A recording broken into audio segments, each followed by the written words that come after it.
If your brand belongs in the heart of the yachting world, this is where it happens. Yachting International Radio reaches over 1 million yachting professionals and enthusiasts every month, with 77 million impressions, 220,000 social followers, and 74,000 podcast subscribers. Our hosts are insiders, crew, captains, CEOs, trusted voices shaping the industry. This is targeted, high-impact advertising in a luxury niche. Visit yachtinginternationalradio.com/advertise. Your audience is already listening. Top of the morning, folks. Afternoon or evening. It's Captain Liam here, Motor Yacht and Bridal. We've got the pleasure of Lisa Gould from On Deck Yachting. How are you, Lisa? I'm great. How are you? Good. We just had a wonderful conversation about you're actually really on deck. You're on a yacht at the moment now. I am. In Florida, where it's actually kind of cold right now, which is the iguanas are falling down, I'm sure. Yeah, they are actually. Yeah, it's a funny thing that people don't realize the iguanas all of a sudden they freeze up, don't they, when it gets that cold, and then they drop off the trees. Yeah. Well, it's funny because a lot of people were kind of excited about it, and now you're seeing all these videos of how to revive them and put them in boxes and warm them up. So you're seeing the compassionate side now. Everyone thinks it's Armageddon.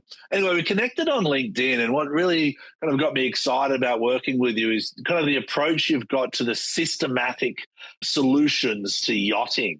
So tell us a little bit about your story there, Lisa, kind of, your history in yachting, where you kind of came up with this idea, because I see on your Instagram, your posts are great. You always show two sides to the story. Yeah, I'm a definitely in the middle type person. I'm not one extreme to the other. And I think that needs to change in the industry. I hate that because there's always two sides to every story. And so basically I've been in the yachting industry for over 20 years now, or not in the marine industry really for over 20 years. And so basically the last 6 years or so, a little over, like I just really wanted to get into the interior part of it and see, how that operates on its own. Because really, in reality, our departments, exterior and interior, like work in silos. They never really kind of work together, which is crazy. And so I would always get like frustrated with things. And I'm like, okay, instead of like giving into that drama, like let's figure out problem solving. So I've read tons of books. The last 7 years, I've been doing nothing but research on leadership, how to build programs and revamp them. And so that's how I started On Deck Yachting and really want to get into the interior and then the crew portion of it. Well, to be honest, it's the biggest growth space because, being an engineer, being a captain, these are parts of a maritime sector that we've done for hundreds of years. We've run ships across the oceans. But when you can deck, we've maintained deck for many generations. But the interior side is the area that's so important to the guest interactions. They spend about 60 to 80% of the time interfacing with the interior department, having morning briefings with the captains, don't really see the engineers, maybe do water sports with the deck. But 60% of the client's time is with the interior department. So it's important that we develop these structures for them. Yeah, I definitely totally agree. And that's the thing. I think a lot of people don't realize how involved the interior team is with the guest. I mean, it's not even just on board. So if you're private, it's off as well. And then for, in my experience, I've always called charter guests, a week before their trip and try to arrange things the way that they like it, try to figure out what their personalities are before they get on board. And then also like deliver that to the rest of the crew so that we all know what's expected going forward instead of just kind of like, oh, here comes some charter guest or the owners and we have no idea what's going on. It's like, okay, we got this preference sheet, but there's more to that preference sheet than there is to everything else. So. Oh, so on an overview, On Deck Yachting is kind of yacht interior management, crew HR support and training, where you help each vessel create a system. Correct. So basically what happens is that, every boat that I've ever been on, come in to either get a handover or anything, the Stu Bible or the Stu book is never there. And everything on the computer just happens to get deleted. And so it's like, it's always like, you didn't say it's never there. Don't work. And you're like, oh my gosh, like, what did you come onto the boat? And then for me, I always look at everything too, because, it needs to be, all that information needs to be held and it needs to be in a place where it just doesn't disappear. And so that's one of the reasons why this interior, so we handle all of the inventory comes in. So if something that happens to a crew member that they decide that they don't want, especially if it's an HOD, if they don't want to be involved in anymore, we have all the issue or all the paperwork and all the documentation that we can actually do a handover to the next person. So all the owners are really seeing as a new face, but everything else should be very consistent. There's not a guessing game and trying to figure them out. We're going to actually coach them through and go through everything to make sure that everything's seamless. Yeah, well, I know as a captain, one of the most annoying things for an owner is the crew. Is either the crew turnover, the lack of retention, or even the issues with the coffee. I'll give you a quick example. I had this owner that worked for 6 years. We didn't have a big turnover. I consider a good longevity, a year and a half, 2 years. That's great in this industry. Yeah. That's realistic. These days, I'm saying with crew, just get through a season, 6 months, because the demands are higher and higher. Yeah. And everyone's looking for the green of the next best opportunity. So I really see value in what you're providing here for the owners and the captains. But anyway, this owner was like, the coffee, we know how to make the coffee. It's 2.5 scoops and the water level's this. And in front of the machine, I have the instructions, but it's still, they just could not get it right because they're like, no, we use 3 scoops. I'm like, but it says 2.5. Like the owners don't want too strong, too weak. I'm like, so yeah, it's really important that we do create these systems for the owners and the clients. Yeah. It is because honestly, I've done some research and, new yacht owners coming in, it goes from 40 to almost 50%. They will sell the boat within 3 to 5 years. And it's because of crew and leadership. Like it really is. It's not because they hate yachting. And also too, being told how much it is to maintain a ship, exactly. The cost of everything. So the like reality. that all plays a role.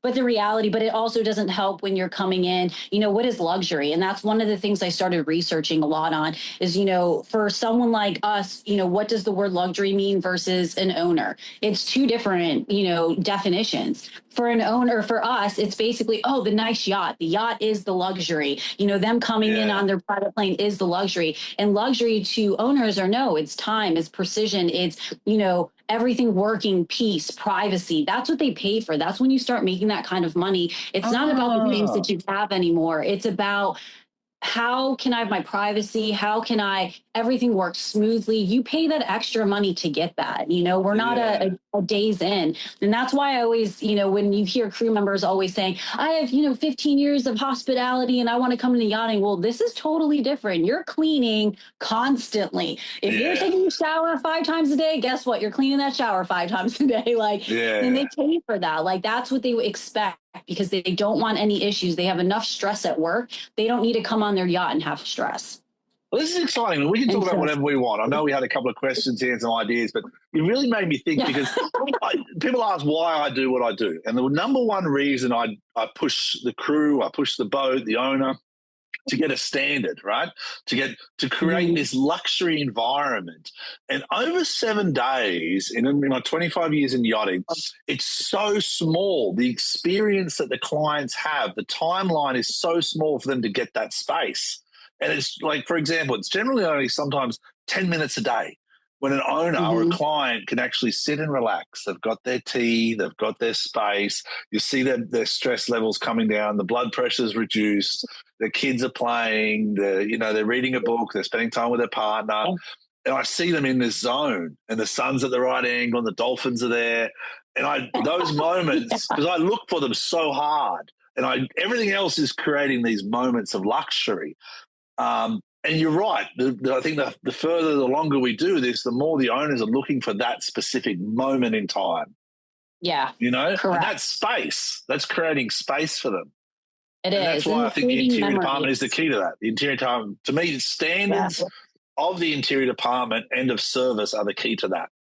Yeah. And that's why I think that, having more statistics in yachting is going to be great. And I'm seeing it a lot more recently than I ever had before. Before you never saw statistics because you're also getting the new age owners that are coming in. It's new money. So there's difference between old money and new money. So this new money that's coming in, it's the glam. They've never had money before. So it is about the yacht. It's about like the champagne and popping and all that stuff. And then when they realize that chaos turns into the chaos on the interior or like not interior, but the boat itself, the program, then they want to sell the boat because they realize later on until after the problem happened, it's like, wait a minute, I make all this money to get peace. It's fun to have flash, but that flash only lasts for a second. It's not forever. You only do that for a minute and then you're like, wait a minute. I need privacy. I want to go somewhere. Why do people pick all these places? When you're going into the Exuma or the Caribbean, it's to get away from people. They want something that no one else goes to. That's what they pay for. They don't pay to go to Disneyland, Yeah, exactly. Yeah. So that's why on Deck Yachting, you work a lot with HR, onboarding. And that's why one of your posts here, we talk about, I think on Instagram, we talk about choosing the right program. Do you choose the party program or not? So you're trying to make sure the crew align, whatever the vision is. It doesn't mean you're taking a side. You can have the party boat. If that's the way you want to align and that's the way your owner wants to be, have the party boat. Stay in Bahamas and go to the casino. But that's why crew need to spend time choosing the right program. Correct. And for me, I am not into firing. I don't really believe in firing unless, a crewmate is doing drugs or, drinking excessively and just doing things that you're not supposed to. But if it's outside of that, it really needs to be like working with your crew. And that's one of the reasons why I want to do the HR, because when you actually sit people down and talk to them and say, hey, there's a difference between do this versus this is why we're going to do it. So if you always give people a why and give them a purpose or something, like I just did a post on there about, teaching a second stew or a third stew below you. It's like, it's okay to be nervous. If you mess up, oh, well, we all have. Keep going. If you're going to shake, pouring that drink. And if you spill a little, oh, well, life is not going to die after that moment. It's going to teach you lessons and you're going to get better much quicker when you're embarrassed, but you have to go through those embarrassments. And unfortunately, HODs and like you were saying, captains, it's like not everyone's trained to really like deal with people. And people is like the number one thing: communication, time management, and people. Those are the most very basic, but very complex thing. And so if you can actually have an HR where crew can call and vent and be like, oh my God, I hate this person, without being judged, and be like, okay, you're fired the next day because you just complained about something. It makes them, that's one thing that I actually learned when I actually got out of yachting for a second, because I wanted to finish my degree. I worked at Carnival Cruise Lines, which is so funny. I did like I wasn't on the ships, but I did like the inbound calls. And so, and I loved how Carnival was like set up, and it's something that I'll always carry with me. It's just like you have all these people that get in and they're like pissed off with their job. They're like, I hate this job. I'm going online and I'm going to find a different job. And they'll go on and do their resume, all this stuff. Carnival knows it. They see it. They see everything on your computer and they don't care. They let you vent because they know tomorrow you're going to be like, okay, I didn't mean it. I'm not going to leave. And you have to allow people to vent. And I think that was brilliant on their end. Instead of taking in what those people are doing on the computer and being like, are they finding a new? Let's fire them. Let's get rid of them. No, you just sit back, stay silent, and just let them vent. And then you work out them. I have this policy on board that, it's a 3-month probational period. That's a long time. Yeah. When I do my onboarding meeting with the crew member, after we go through the employment process and all, it's quite a long process, and agreements and paperwork and familiarization. And I usually say to them, look, I'm going to do my best, try not to judge you for 3 months. So Love that. Let's not judge each other for 3 months. And in 3 months, let's sit down and see where we went. There's going to be mistakes and we're going to talk about them. But let's not judge each other, because you have to make these mistakes. And I had a chef recently and he came and it was a terrible experience from all parties the first week or two. And I'm like, this is not going to work. Everyone's thinking it's not going to work. But over that next month, we developed. We got through it. Yeah. Month 2, great. Month 3, perfect. And I'm like, there you go. That's why. You've got to go through the ups and downs. You've got to be upset with each other in a professional manner. And then it creates a long-term sustainable approach, Yeah, that is awesome. And I'm so glad that you do that, because that's exactly why I started, because I want to implement that. I mean, that is so important, because we all need a venting time. We're learning each other. It's like being in a relationship and you get in a first fight with anyone. It's the same thing with your crewmates. I mean, we live together, we eat together, we know everything about each other. Okay, we're borderline dating each other because of how much we know and how much there's no space in between anything. And that's why I said we have to learn to fight. So with, whenever I'm training people, I always say I have a 10-minute rule. We cannot be mad at each other more than 10 minutes. And there's absolutely no name calling. So like, that's a good one. That keeps it. Okay, well, I can't do that.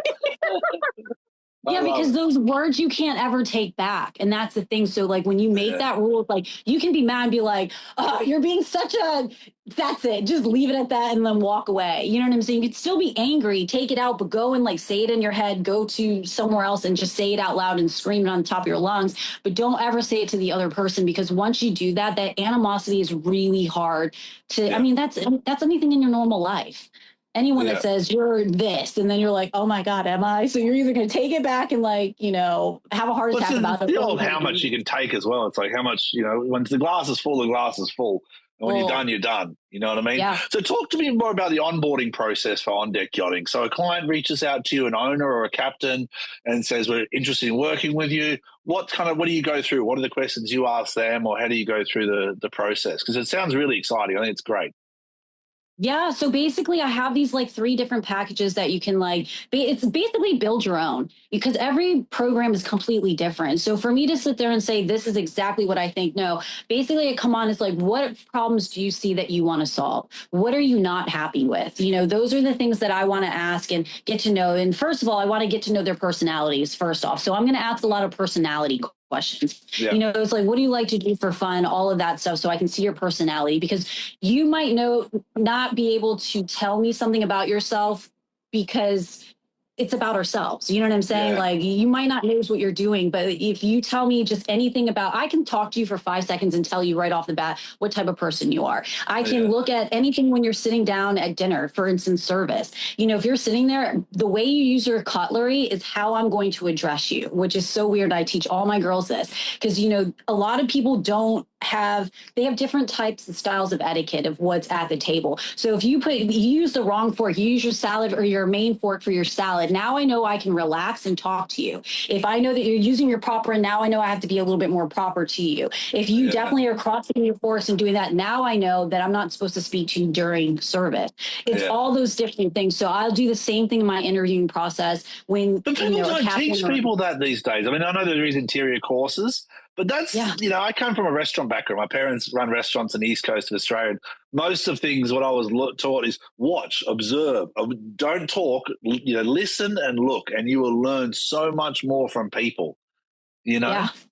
Yeah, 100%. And that's, I think growing up for me, I think I was so insecure about myself that I wanted to be everybody else. I was never really happy with myself. So I memorized everything everyone did. And that's what I wanted to do, you know? And then once I got older, I was like, wait a minute, you know, I'm still young. I'm like, you got to figure yourself out. And so I picked up this thing where I can like pretty much like read people or read situations. And some people will say, Lisa, how did you know that was going to happen? You know, I had this one girl, it was just funny. Like I was just sitting in the interior and I haven't been on deck in a long time. And I was like, we're drifting. And she's like, what? And I was like, I feel like we're drifting. Like I just looked outside, not even paying attention, and no one said anything. And then so I, you know, radio the captain. He's like, stay in your lane, Lisa. I'm like, okay, whatever. And like 20 minutes later, everyone on deck, we're about to hit the sport fish. Like, and I was like, I thought you were. Like, I felt that. And it's more because you pay attention to your surroundings. Like, you know, when you're looking at something on the outside, it's like, okay, well, that tree wasn't there 5 minutes ago. So something hasn't changed. You know what I'm saying? That's that awareness. Like I have this conversation about flow.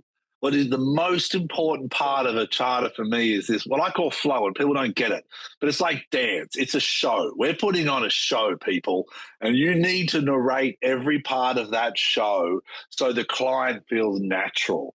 So the way you walk around a deck, the way you hold yourself, the way you tie up a tender, the way you drive a tender, the way you present, every single part of this operation needs to be so well refined that it is a performance that there is no mistakes. And that's hard. You know, I put it down to training. Before charters, I think training's everything, you know, to me. Well, in taking constructive criticism is important because it's not only just the training, because, you know, we'll give an example on the interior. It's like chefs and, you know, chief stews. Why do they argue so much? It's because the chef has their own vision of how things are going to go out. But then the chief stew is listening to every conversation that's happening from morning till night, and they'll make comments. Like, you'll always notice guests will never complain about anything. They will talk about it indifferently about a situation on another charter that they were on. That's a cue to say, hey, change what you're doing. You know what I'm saying? Something's wrong. yeah, there's something wrong. So then when the chief steward goes and tells the chef, it's like, no, you're telling me how to do my job. It's like, no, no, no, no. This is what I'm listening and hearing from people. It's like, you take it how you want. Because at the end of the day, you're accountable for your own, and you don't want to get to that point. It has to be more of like crew bonding together and saying, hey, okay, if your chief steward's coming into me and saying this, okay, something must be wrong. You know what I'm saying? Or go ask questions at some point. Because at some point, the guests are going to want to talk to the chef. And that will be the end to say, hey, I was thinking, not Lisa told me you did this. It's more of like, I was kind of playing around. Do you like pancakes? No, you didn't. Yeah. It's on a preference sheet. And they're like, no, we actually don't. And then they start to realize that the chief stew's really on the side of the chef type deal. And that goes for every department. And that's just an example. So that's a good example. What's the number one mistake you see from an interior perspective or as a yacht as an operation that you wish owners and even brokers, because at the end of the day, we involve brokers because they're such a huge part of the operation of the yacht. They create the expectations for the clients. So what's the biggest mistake you see people make? The biggest mistakes that the crew members make, or like an interior, the biggest mistakes, like the lack of communication or the lack of clarity. For the brokers, I would have to say, is really reading the room. I think I try to teach that a lot, like read the room. So that's kind of going off subject. I guess if I were to tell a management contract broker, just realizing how much the interior actually does and how many different directions we're being pulled. And, until you're actually in it, you have no idea. I mean, we're doing laundry, we're doing service, we're booking flights, we're actually doing some of the stuff for the excursions that's going because they're talking to us about it because they're in their room getting trips and they're saying, hey, we want to do this and this and that. So now you have to go about and tell the first officer or the captain what's going on. We're being bounced in 20 billion different directions. You have to kind of give people a little bit more credit and not get so frustrated so quickly. And like you said, having that period of like just learning each other. Don't be so quick to just call someone off. Actually figure out, a routine because you can build that together. And so for on the interior portion of it, just mistakes really is going back to like reading the room. Not every yacht's the same, but at the same time, like I read an article about, someone saying, I don't like when crewmates bring up their past boat. For me, I love it. Tell me everything because then I know why you're making these mistakes. You know what I'm saying? It's not them telling you this is how it's going to be. This is me saying, okay, this is why I've been doing. So now I'm like, okay, now I saw what you're doing. This is actually not the proper way. So I can actually tell you about all that stuff. So I actually want to know everything you've done on your last vessel so that we can like figure it out and say, hey, this is why, or you never know. It could be like the best idea is like, okay, let's change up my way and let's do it your way. Because there's 20 ways to skin a cat. There's not that's one. Why On Deck Yachting is quite bespoke. It's vessel by vessel, client by client. You help build a structure for it and irrelevant of, not saying irrelevant of the crew members themselves, relevant of the face, at least the owners can expect a certain standard.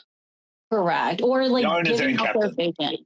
Yeah. And same thing. It's like, everything follows the line. And so it's funny, my owners, I had really, really good owner that I was with for a long time. And they taught me everything on the owner's perspective and on a business perspective. Because what is our down to earth versus theirs? What is saving money versus our saving money? And it's massively different. We've all grown up differently, especially when it comes down to crew. Saving money to a wealthy person is completely different than saving money as someone who's middle class to maybe, lower class. You have to figure those things out. And I had to realize that going in. And so I was lucky enough to get taught a lot of things coming from that perspective. Oh, excellent. So we talked about choosing the right program. We talked about crew retention, the importance of having a structure, and that helps the crew retention and the onboarding process. Yes, it does. What other HR skills do you think are important we bring into yachting? Some of the HR skills is really just having someone to be able to, so I want to use this like platform where everyone has their own profile. So if they are upset with anything or if they feel like they need a vent, they can actually go in and make these notes. And then we go in and actually look at those notes and see, and then we can write notes back. And then, or we can set up a meeting, at the end of the trip and say, hey, let's do this. Were you just upset? Because a lot of people lead with emotion. If you think about it, everyone does. There's not one person. I was going to say everyone does.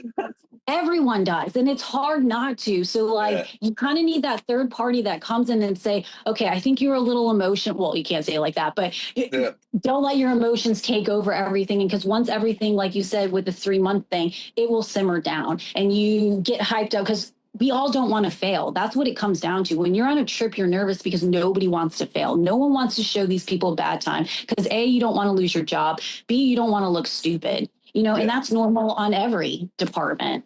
Yeah, I have this thing, take the people out of the problem.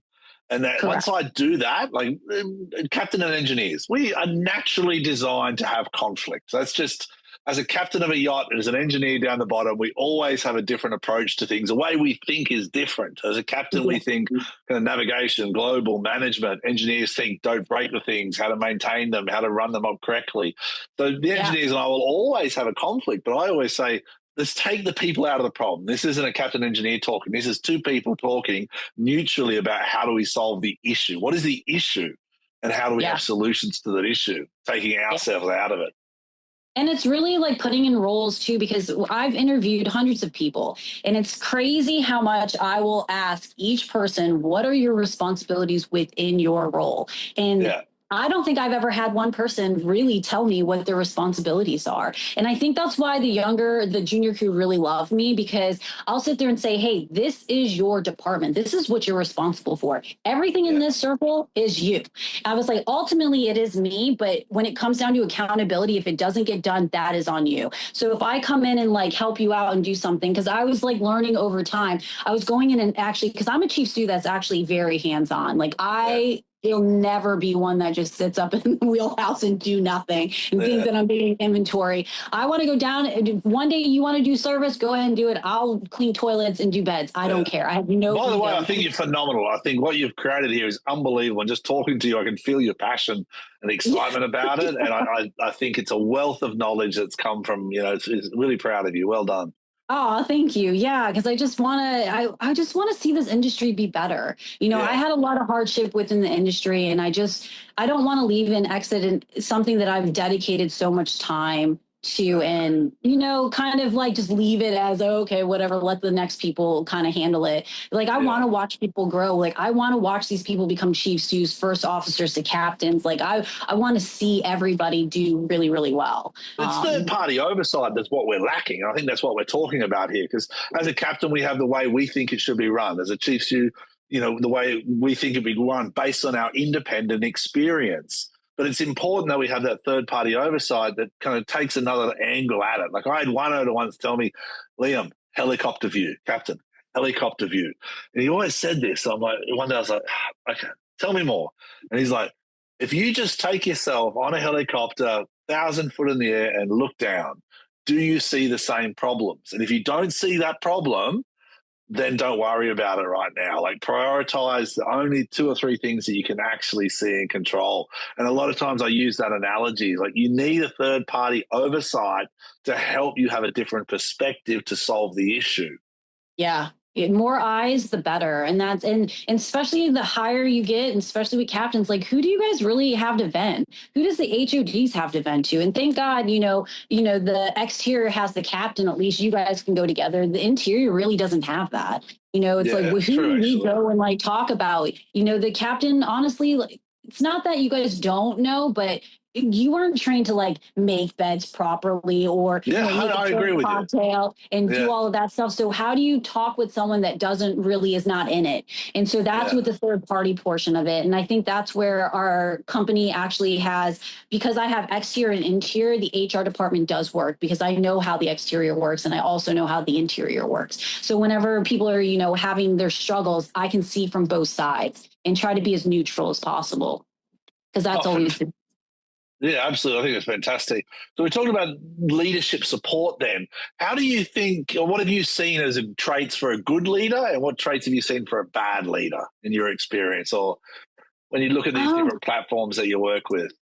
I think that definitely the frustration on the negative side. I think some HODs definitely get very frustrated, and you have to really take yourself back and remember, why are we paying the junior crew what we're paying because they don't know.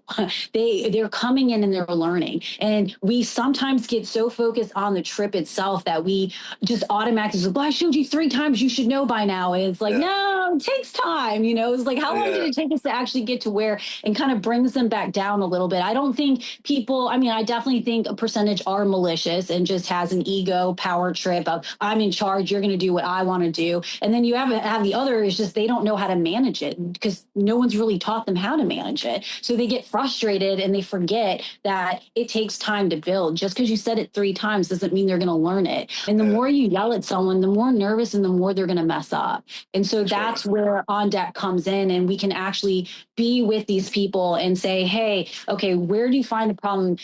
My second student's not listening to me for this reason, this and this and this. Okay, now I'll say, what are you doing? And then giving a fresh look is like, oh, okay, maybe I can make these changes instead of looking at it as drama. Because a lot of people think all of that stuff is drama. Yeah, it's true, actually. Yeah, because I always give this example. Like I had a chef once, like kind of walk in on one of my interviews once, and he at the end of the interview, he's like, Lisa, why are you getting all up in their drama? Who cares? Like, stop. Why are you trying to be part of that? That's the stupidest thing ever. And I'm like, no, actually, it's not, because their drama at home is what they're going to bring on board. So I need to know what chaos is coming on board. I need to know that you're fighting with your boyfriend 24/7, because now I know you're probably going to sneak off on your phone and talk. You know what I'm saying? Like I use it as more of like finding out information of how I can better lead you. So now I know that, this person is doing that. And my, crew stayed, and his people actually, he went through a lot of crew turnover, and my entire staff stayed, because you have to know those things. It's not about the drama. Same thing when I'm looking at preference sheets and I look up, I'll look up some stuff on the owners. I don't care who the owners are, how much money they make, but I want to know if they're in these charities, it tells you who they are as a person. You don't just become part of something. And so it makes it easier for you to interact with those people and be able to bond and make it feel more natural versus, just assuming. Well, the thing I like about what you're saying is, I'm not going to go into men and women in terms of yachting, but I just had an interview with a lady from maritime, yachting in maritime. One of the biggest things I think females bring into this space, and it is a very male-dominated industry still, and I really push against that, because the one thing I think females bring into this space is care. And what you're saying is, by a lot of times these men, whether it's captains or male chefs or whoever it is, they say, don't get involved in that, or block it. Whereas females like, no, you have to care about people. You have to hear the stories. You have to understand the problems in order to create a better environment. And that's what I really enjoy about it. It's information. I don't look at drama as drama. Drama is only drama if you make it drama and you get it. It's like, oh my God, what did you tell that person? What did they say? No, it's more of like sitting back and listening and like collecting information. It's like, okay, now I know how we're going to, do all this stuff. But that's me, because I read a lot. I'm always learning to I don't know. I just love people. When people ask me if I love my job, I'm like, I actually love my job, and I have. Yeah. And I've had owners say, you haven't been tainted by this industry yet. And I'm like, no, I don't know. I love the chaos and I love the challenge that it gives. And I love people, you just have to get to learn people. That's it. Yeah, understood. I mean, everyone's got their different roles. That's what I've learned. For me, I love going to sea. My number one thing in this world is going to sea. What I spend 80% of my time dealing with the things that you're kind of saying, is whether it's the drama or the crew placement or the HR or the structure. And I'm like, can't I just go to sea? And as the boats get bigger and bigger in my career, I'm like, I spend more time doing other things than actually doing what I love.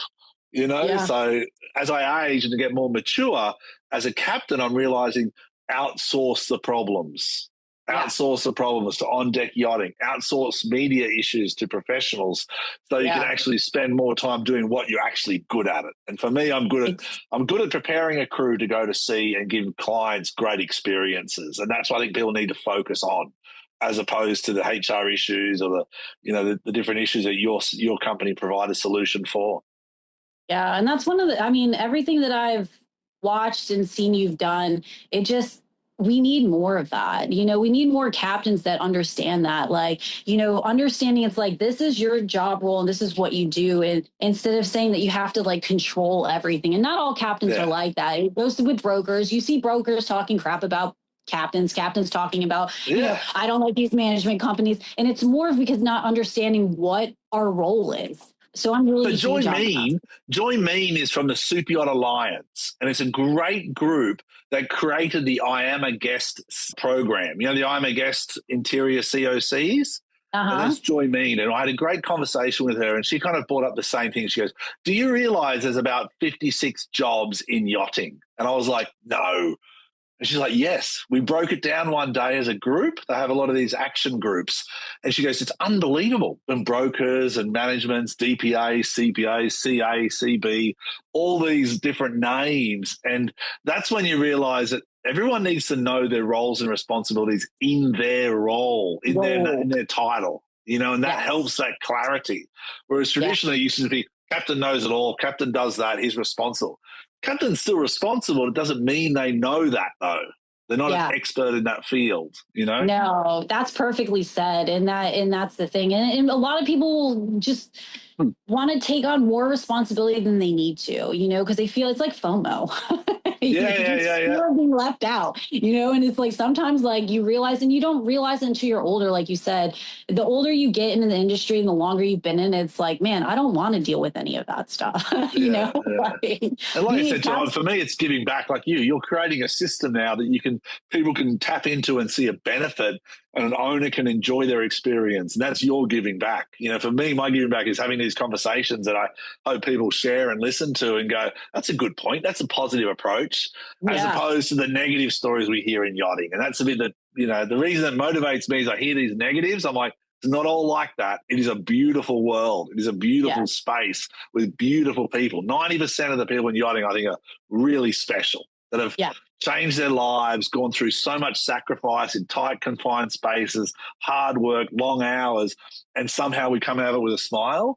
That's a unique person. You know, it's pretty messed up, but it's unique, you know? No, it's very unique. Are you kidding me? And it's funny to hear people say, you know, how am I going to transition out of yachting and going back into land? I'm like, yachting's like military camp. This is like trained us up to do everything and anything 20 times better than anyone on land. Because you're it's a like, warrior. Yeah, you are a warrior because we have to make shit happen. You can't just be like, oh, sorry, we don't have the resources. Well, you better make up those resources because it's going that direction. And you're like, and it makes you think in so many different ways. And that's what that's what I love about this industry. It's for some reason I think about pina colada, because I remember these guests were like, on their preferences, they didn't want any drinks. And all of a sudden, pina colada. And then it was like, within days, all they drink was pina coladas. And I'm like, hang on, how am I going to get condensed milk in Bahamas in the middle of nowhere? And I'm flying, end up having a boat bringing pineapples and condensed milk. And, you know, it's like, this industry every day is a new challenge, you know? Yeah. Well, that's why preference sheets and all of that, that's why I get so detailed. And some people look at me crazy because I'll straight up ask owners, I was like, how many coffees do you drink a day? And they're like, like 3 or 4? Okay, great. So now I'm at 4. I'm going to buy for 5. So when I'm taking that information, you ask that, it's like, how many people can actually drink cocktails? Because I think purchasing is very difficult for people, and it's very complex in general. I mean, we all have issues. What do we all do? We like to go to the store and we just buy things, without even like calculation. So I look at everyone and calculate, okay, on average, everyone's definitely going to drink 6 bottles of water. That's off the bat, including crew, each person. So this is how you provision. I'd rather have a little bit more, but you don't want the excess, all of that stuff. Yeah, well, that's a big part of it. So in closing, though, because you and I could talk for hours, I think. I look forward to meeting you one day. I think I'm going to try and come to the Miami show or West Palm or something, because I'd love to catch up with you and learn a bit more. Yeah. But in closing, what's your we talked about advice for more senior roles. What's your advice for more junior roles, or people that have stewardesses or deck crew that have got into the industry, they're in those struggles where the captain's upset with them or telling them 3 or 4 times? What's your advice for them? Research. You have the internet. You're on your phone. You know what I'm saying? Like, I just mentored this decky, and he was so upset because they're like, figure it out. Because a lot of people tell you to like figure it out. It's like, you have your phones. Go on there, figure out what Starbright versus, Flitz does. There's a difference between the two. So like, go look it up and actually do the research. And when you start taking initiative and just researching what you do, it just comes out a lot better. And then all of a sudden you're doing it on your own time, on your own terms, no one yelling at you. And now you just know. Yeah, you know what I'm saying? Because it sucks doing it under pressure. It's like, hey, go get this and just do this. And you're like, oh, I don't even know. It's like, don't get nervous. We all mess up. But that's the other thing. HODs really have to, because I've heard lots of horror stories. It's like crazy about just getting upset with, younger crew. It's just like, hey, remember, chain of command. Do not go past it. If you have issues, write it down on a piece of paper. And then, at the end of the day, say, hey, can we sit down and can we talk about it? But also do your research. Everything cannot be handed to you. So there's a difference between being mean and making you figure stuff out to use your brain. You know what I'm saying? Like you have to be. They also have to be accountable. Like you're saying, do your research and be accountable. There's a point where you can say, I don't know. But there's also a role that I always try and tell crew, you're employed as a professional. You're not, our responsibility is to train you to be better. But you need to know a minimum standard. So how can we help fill those gaps? Yeah, and you have to put just as much effort as your HODs. If they're putting 50%, you have to come 50%. And that's why research for me, I'll always ask. I put little tests for my girls everywhere, and I'll just see if they do and I make it a game. You know what I'm saying? I'm like, did you notice anything today? They're like, oh my gosh, where? I was like, well, you got 10 minutes to find it, and it just becomes this game, and it's like just figuring things out and just. I don't know, just having fun with it, just research. Well, that's it at the end of the day. I really appreciate the advice and the time. How can people get a hold of you, Lisa? So basically, you can go to my website. It's on www.ondeck-yachting.com. So you can see my website on there. I'm on Instagram. I'm on LinkedIn. Definitely follow me on LinkedIn. It's really on my personal for Lisa Gould on there. You can see a lot of the stories that I'm starting to post up. And and you can find me on that. All right, folks, you'll see the links below and above, and let us know what else you want to learn from Lisa. But I cannot thank you enough, Lisa. It was a great way to spend an hour. I really appreciate your time. You're full of energy, and I value what you do because you're helping creating a structure on board to help clients enjoy their experience. And at the end of the day, that's what it's about, is those moments that clients can have. Yeah, and thank you for having me. I appreciate it so much, and it's been so much fun talking to you, even though I've never met you before. Yeah, likewise. It's an absolute pleasure. We'll be in touch, okay? Thank you, Lisa. Stay tuned.